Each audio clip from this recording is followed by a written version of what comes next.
Hey, so big news. The Kill the Gays bill in Uganda might now just be the Imprison the Gays for Life bill. Today, the president of Uganda, a member of the secretive religious group known as the Family, that's famous for operating the C Street House in Washington, announced that he is not in favor of the execution part of what's become known as his country's Kill the Gays bill. Of course, the bill also calls for life imprisonment for gay people, and he's not denouncing that part of it. The president's ethics minister is also reportedly a member of the Family, though a man named Bob Hunter from the Family earlier this week all but denied that on our show.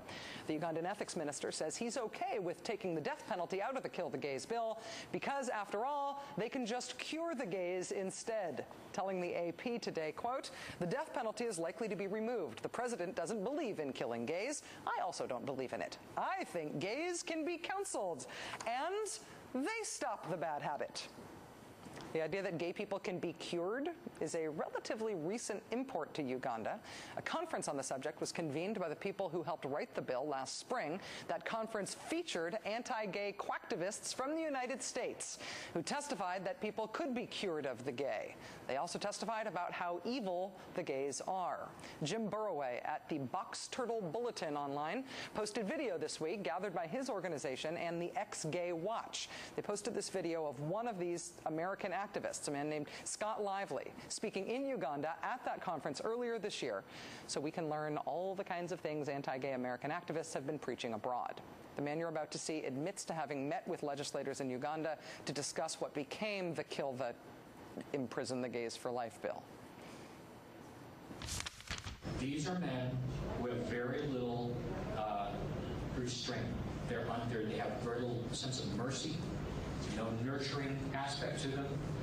These are men, these were the Nazis. These are men who don't have anything involved in. They are so far from normalcy that they're killers. They're serial killers, mass murderers. They're sociopaths, right? There's no mercy at all. There's no nurturing, there's no caring about anybody else.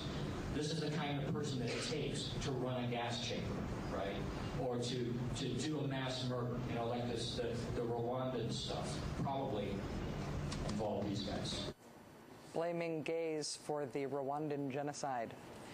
Not long after that American activist told Ugandan leaders that about gay people, and not long after he told them all that, the erstwhile Kill the Gays bill was born. That man is named Scott Lively. He's not associated with the Family. But the reason that anti-gay activists and evangelicals like Scott Lively have such huge access to power in Uganda is in part because of the deep involvement there by the Family, which has for years cultivated ties between American religious conservatives and Ugandan politicians. Joining us now is Jeff Sharlet, contributing editor to Harper's Magazine and author of the book The Family, The Secret Fundamentalism at the Heart of American Power. Jeff, thank you so much for coming on the show again. Thanks, Rachel. You've learned something new about Senator Jim Inhofe, about his trip to Uganda in 2004. Can you tell us what that is? Well, Senator Inhofe had described his travels to Uganda, his adoption of the nation, as a kind of informal process that took place through the Family.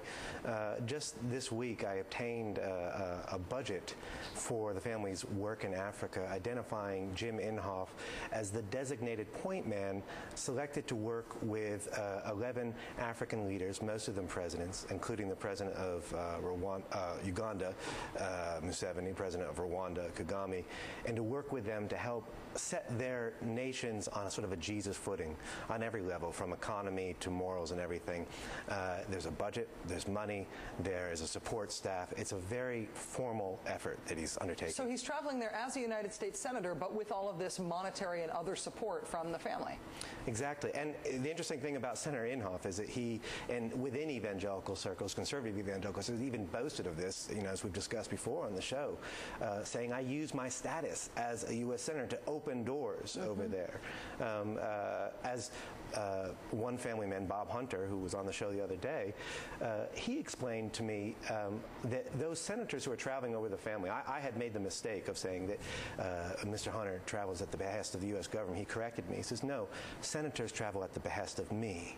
I use them as bait. I use them as tools to reach those in power, and then we can go about trying to get them on this Jesus footing. So it's not that the family's at the beck and call of the U.S. government, but the U.S. government is at the beck and call of the family. I stand corrected, yes. Yeah. Wow.